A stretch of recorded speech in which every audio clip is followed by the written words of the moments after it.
Well, I've got to be completely honest with you here. Having said that the title was wrapped up at the last episode, I didn't expect to then be losing my star striker after the Danish window shut. That's what's happened though, as the exodus continued, and now we can't even win a game. Things are looking pretty tricky at the moment. We've got a familiar foe coming up in this one.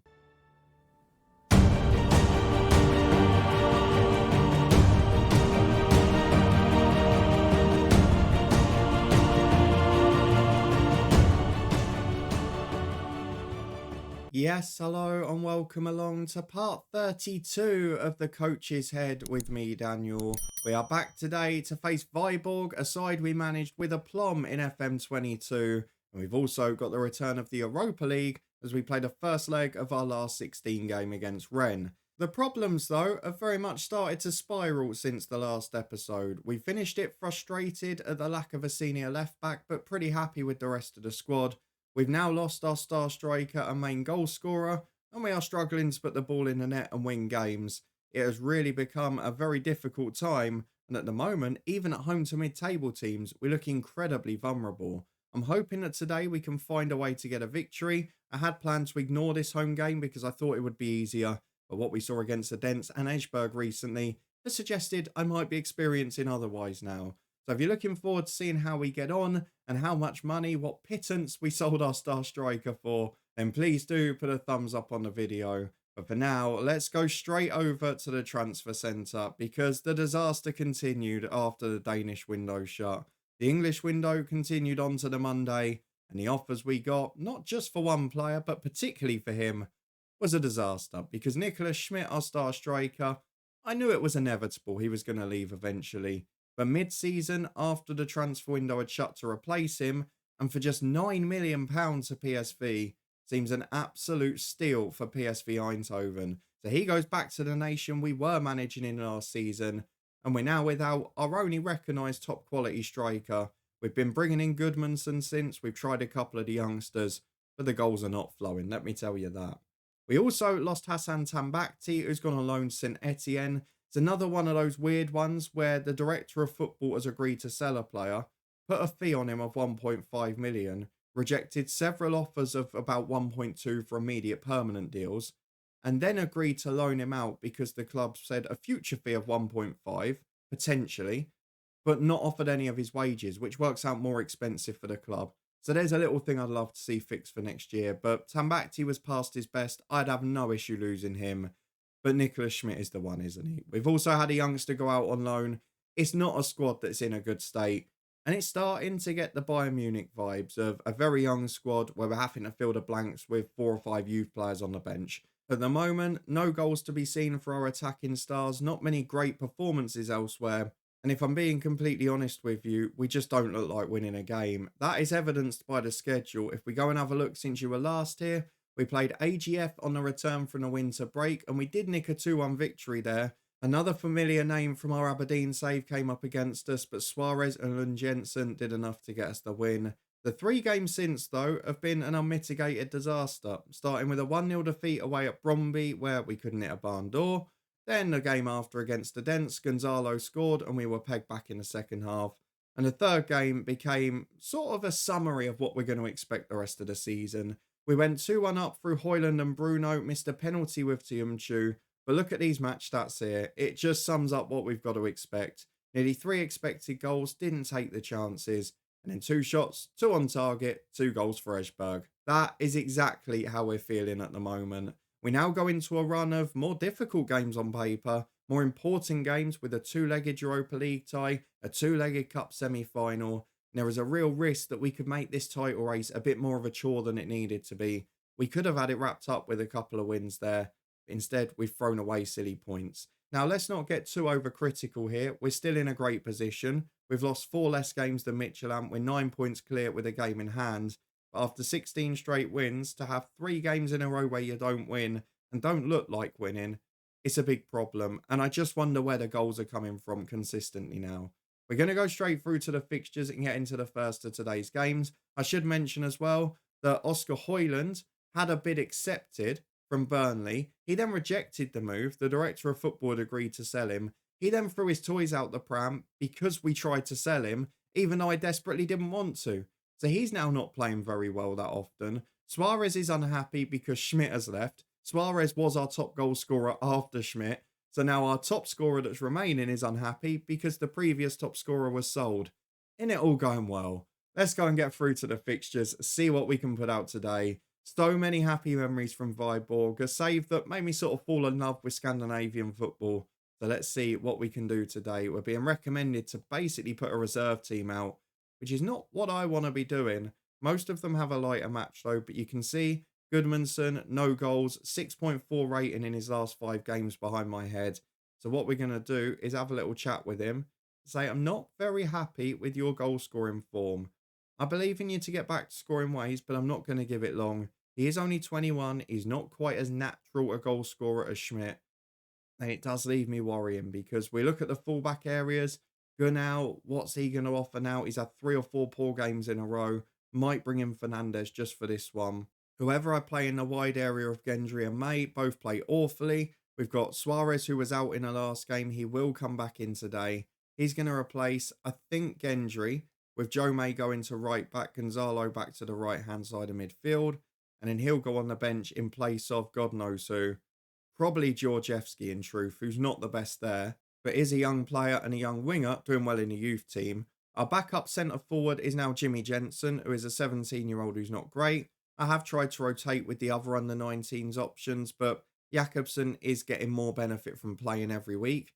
And we also had Lund, but he's now got an injury too. So we're light in certain areas. No left-backs, 1 striker, not really anything on the left-hand side of midfield. The rest of the team looking pretty strong, but not playing that way. It's Yevan Juve in goal, May and Fernandes the fullbacks with Jensen and Gallego the centre-halves. Tiumchu alongside Højlund and Bruno as the midfield 3. They are still playing pretty well in fairness. But then Gonzalo needing to step up with the other 2 out of form. It's an unhappy Suarez and the middle of a goal drought Goodmanson, who we're relying on to get the goals today. Let's go and see if they can as we come up against a former club from a previous FM. Well, I was just going to say, are there any familiar names in this Viborg team? And there is one. Ibrahim Said is still there on the right-hand side. We inherited him when we went there in FM22. We had to sell him pretty early on. A very good player nonetheless. I think he is the only familiar name. You can correct me if I'm wrong in the comments. But let's go and get through to the first half. Ask the boys to prove a point. Try and get a little bit of confidence in. We've got to try and get the lead in one of these games. We fell behind against Esbjerg. It became hard work. We cannot afford to do that today. As you can see, the stadium is emptying in certain areas. So we need to get the boys back on side. We need to get the fans off their seats. Well, early doors, just 5 on the clock, and it's Ibrahim Said taking a run down the right-hand side, and we almost fall 1 behind almost immediately. Not the best of starts, that. Let's get the match stats up so we can see how many times we hit the woodwork and such today. It's been a quiet 10 minutes. We've not yet managed a shot on target. You've got to say Viborg have had the best chance, but here's Tiumchu with the corner, and Jensen up there, but can't win the header. It's out to Bruno on the right, and now Tiumchu again. Back to May. Goes for the shot. It's blocked by his own man, I think. Just sort of sums up the cohesion as Højlund picks it up on halfway. Into Bruno and Lund Jensen. Nice to see us moving the ball a little bit more quickly now. Bruno looks for that run on the left from Fernandes, but he can't find it. We're forced to start again as Fernandes does get it wide. Very heavy first touch. He's better defensively, but probably not as strong going forward as Gunau. That's not the priority at the minute, though. It's out to the right for Gonzalo. Into Goodmanson. And he's hit the woodwork. It was a brilliant run. But when you're out of form, when you're in a goal drought, that's just what happens. The woodwork denies Goodmanson. If he scores 1, I think we'll be absolutely fine. But going into a Europa League tie in the week, I do worry where the goals are coming from. 25 gone. We've managed no shot on target. But again, our expected goals is well over 1. We're creating the chances. We're playing the football. We've just not got the finishing touch, which is what Nicholas Schmidt had. As Fernandes gets it left side of the box, delivers the ball in. Oh, nearly an own goal. And when you're out of form and you can't score yourself, it's lovely if those ones deflect in. As it is, this one stays just out. And Fernandes will have the corner into the front post. Headed away again. Lund Jensen, he's 6'4", but he's winning nothing. It's out as far as Højlund in the centre circle. And again, still no shot on target. 10 to half time. We just don't look like scoring as Gonzalo gives it to Goodmanson. Can we end the goal drought? Højlund. Back to Bruno, wide to Fernandes. Chance to cross again, in towards Suarez. It's back to Bruno. Fernandes again. Bruno. Blocked, last-ditch challenge. Lund Jensen wins it. The pressure's on. We're still dominating, but the goal's just not there. Fernandes with another cross that's blocked. Bruno inside to Tiunchu. Run off the left from Fernandes. The support is there, but where is the delivery? Lund Jensen finds Gallego, and Højlund might go himself. It's over, and again, from brilliant positions, we've only worked a half chance. Not really good enough. No shot on target still. It's an incredibly frustrating day. I could ask the lads to work the ball in the box, but nearly all of our goals in the last 3 or 4 weeks have come from long-range strikes. And I feel like we're going to have to rely on that again. I want the boys to prove a point. It's not like the shots are off target because we're not working the ball in the box. Goodmanson's hit the post from 6 yards. We've had 2 or 3 efforts in the box.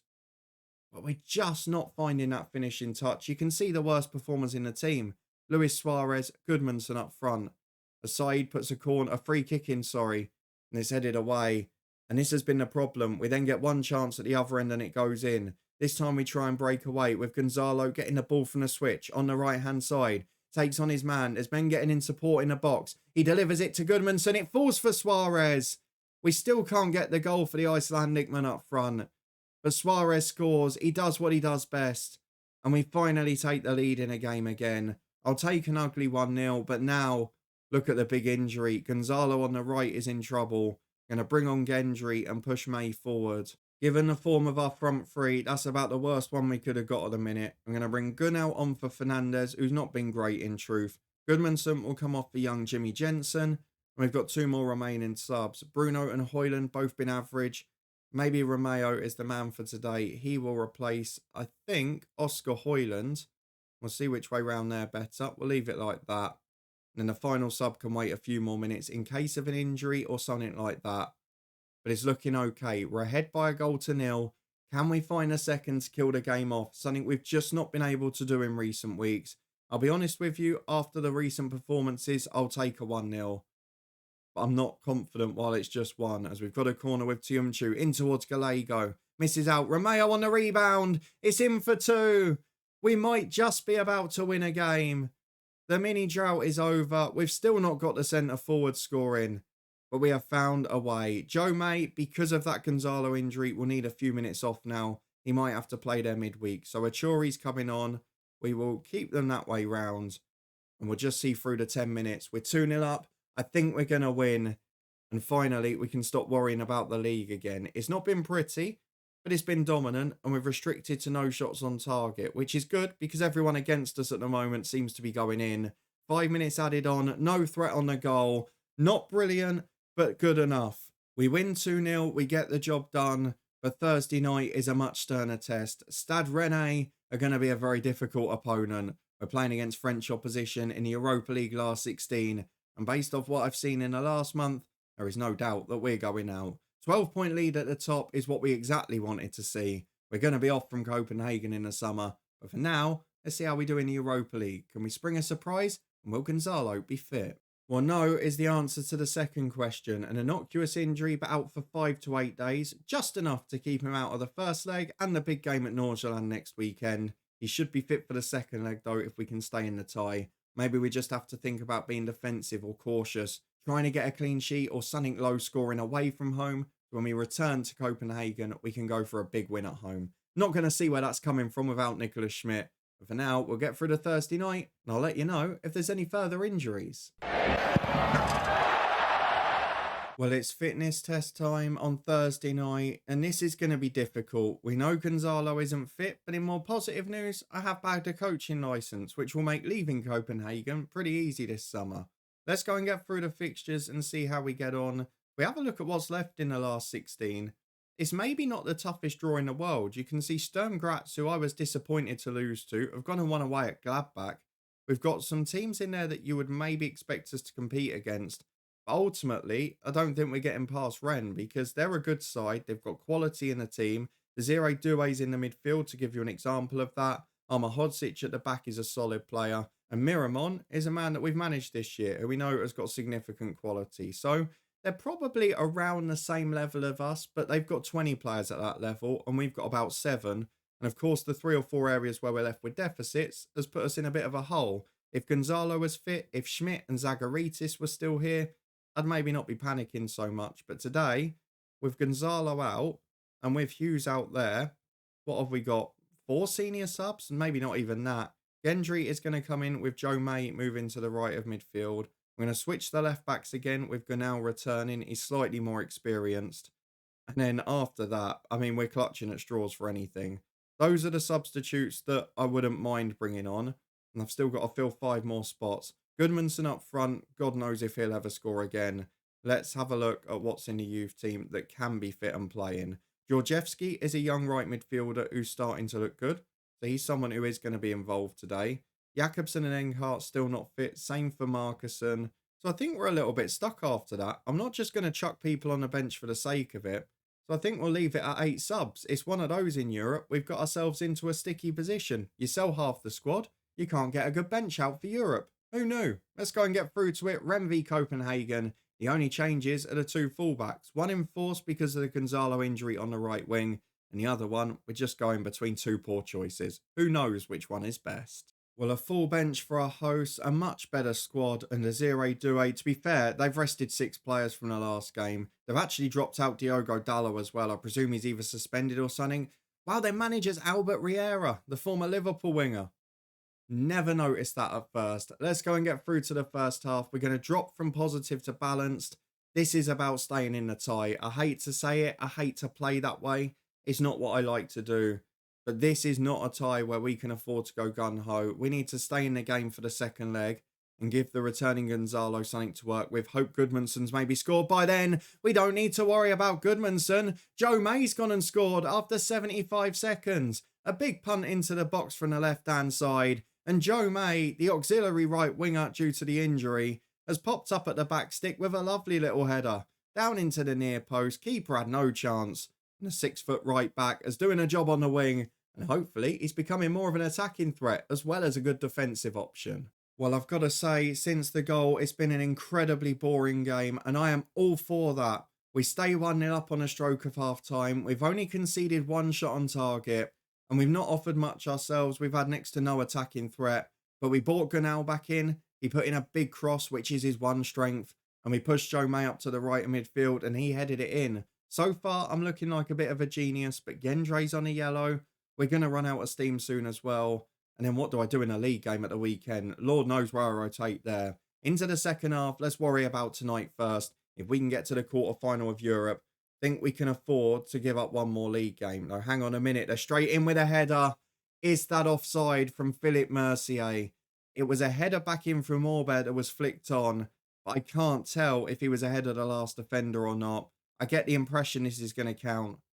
And it does. Immediately after the break, just as I start to mention the quarterfinal, we're immediately pegged back. It's 1-1. It would still be a great result on the night, don't get me wrong. But approaching the hour mark, there's some poor performers, there's some tired legs, and there's also some big decisions to make.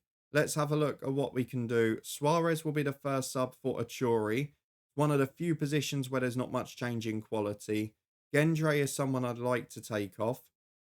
But again, what do I bring on then? Do I go for Georgievski? Do I push Højlund up on the right-hand side of a midfield 5 and then put on a midfielder? I think I might do that. I'm going to go for Romeo on for Gendry, Joe May to right back, Højlund to right midfield, Romeo in the middle. And when we've done that, we're going to push Højlund back to the right here, which gives Bruno a little bit more license. Hopefully he can push forwards. 25 minutes remaining. We're getting more defensive by the change. We're still producing a very good display on the road in France here as Umert finds Højlund. Lovely touch. Goodmanson. No, wasn't going to turn and score, was he? Though he's got it again. Go on, end the goal drought now. He's only gone and done it. Steindor Goodmanson hasn't scored for 6, 7 or 8 games. Turns up away in France in a massive Europa League tie and produces a lovely little spin and finish to end the goal drought. Højlund to the right now looks an inspired decision as well. And in this nothing game, we are restricting them well. And we're keeping the score down. It's 2-1 to Copenhagen. But there are tired legs now and we've got to be careful. What do we do in midfield? I mean, there are no other changes to improve this team. So do you know what? I'm not going to make any. It's not like me. But we're going to save it a few more minutes. I don't want to weaken this side. What I am going to do with a couple of minutes to go, is take off Bruno, who's on the yellow card. Going to bring on young Nick Lewis, who was signed in the window. Lewis can play holding mid, not really as well in central midfield. So we're going to put in there. We're going to put Lewis as a anchor man on defend. And we're going to put as a deep line playmaker on defend. Romeo can then be, what do you want? You can be a centre mid on support. And then Achuri, you can drop to a support duty as well. Or do you want to be a winger? That could work a little better. Maybe he could do that from the left of midfield, to be fair. I think we're going to do it. We're going to hang on to what we've got. There's no need for us to get silly here. We're going to put the wing backs onto fullbacks on defend. We're not going to try and get forward at all. I'm going to count my lucky blessings and try and keep this at 2-1 because it would be a ridiculous result. We're not going to pass into space. We're going to reduce the tempo. We're going to time waste. I know this is early for me.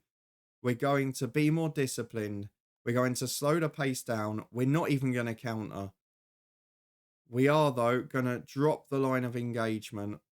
Do I drop the defensive line? I feel that's what's stopping them from getting in. So I'm going to leave it for now. We've got, bar good now, we've got a quick defence. So let's just hope. We'll see what happens here. We'll probably get caught in behind. No, Joe May's nicked it. Great defending. Stepped in at the perfect time.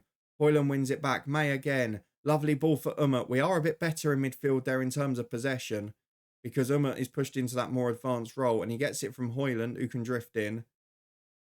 This is really composed, really professional.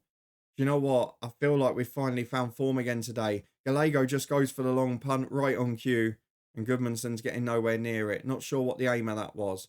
Douay goes back to Mercier, the goal scorer who's kept them in the tie. But is it going to be 2-2 on the night? Have we gone too defensive too early? Maybe not. Hoyland nicks it, but Umut loses it again. It's so congested, but we're caught in behind. And there is the goal. Juve is beaten. 2-2, and the time wasting immediately backfires. Romeo, the sub, misses the interception. Now, can we hold on for a result that I would have definitely taken at the start, but is not quite as good as it might have been? 30 seconds to go. We'll make a time-wasting sub as we've got one left. We'll take off. Georgievski will replace Joe May. Goodmanson, I'll leave you on, actually. Give you a bit of confidence.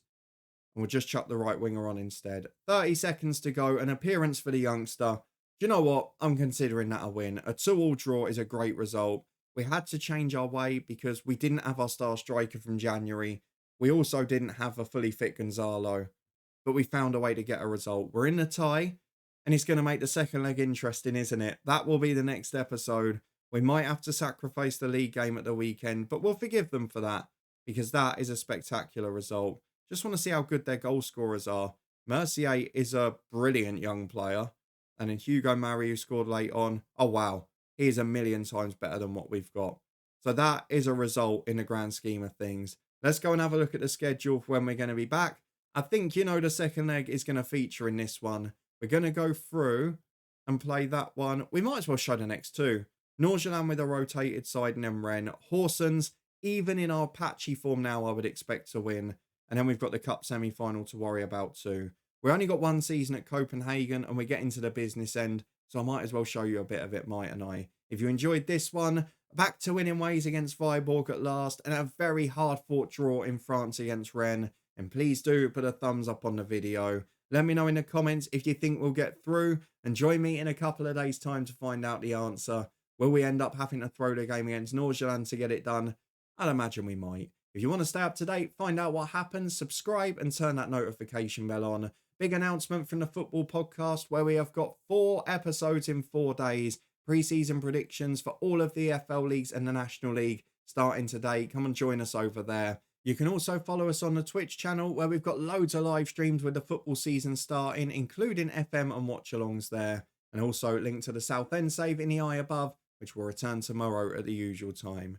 Thank you very much for watching, for being here as always. Your support is massively appreciated. I'm feeling a bit better than I did when I turned the game off last night. So hopefully we'll be able to keep that up next time and make it through to the last 8 in Europe.